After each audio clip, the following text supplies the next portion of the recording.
بعض چیزوں پر ہم بہت زیادہ توجہ نہیں دیتے ہیں یہ کہہ کر کہ صاحب یہ تو مکروہ ہے، اس میں کیا حرج ہے، حالانکہ ان تمام چیزوں کا اثر ہماری زندگی میں دکھائی دیتا ہے۔ ہم یہ دیکھتے ہیں کہ مال تو آ رہا ہے مگر اس میں برکت نہیں ہے، یعنی پیسے بھی مل رہے ہیں لیکن ضرورت پوری نہیں ہوتی۔ تو کچھ ایسے اسباب ہوتے ہیں جو رزق اور مال کی کمی کا سبب بن جاتے ہیں، یہاں تک کہ انسان کو قرض دار بنا دیتے ہیں۔ بہت سی ایسی چیزیں ہیں، میں 7 چیزیں بیان کر رہا ہوں، اگر ہم یہاں سے شروعات کریں تو انشاءاللہ پھر اللہ کی توفیق ہمیں حاصل ہوگی اور ہم ہر شے سے بچیں گے۔ اگر کوئی کھڑے ہو کر کنگھا کرتا ہے تو پھر یہ انسان کی فرقت اور غربت کا باعث بن جاتا ہے۔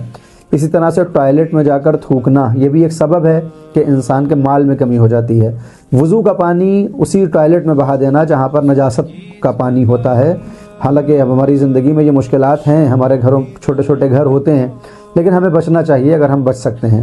چوتھی چیز جس کا ہمیں خیال کرنا چاہیے، گھر کے اندر بد اخلاقی۔ جو انسان اپنے بیوی بچوں کے لیے بد اخلاق ہوگا اس کے مال میں کمی ہو جائے گی، وہ قرض دار ہو جائے گا۔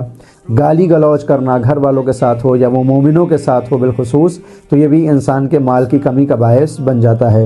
اور ایک جو سب سے اہم چیز ہے جس کی طرف ہماری توجہ ہونی چاہیے وہ ہے رات کے برتنوں کو بغیر دھلے ہوئے صبح تک چھوڑ دینا۔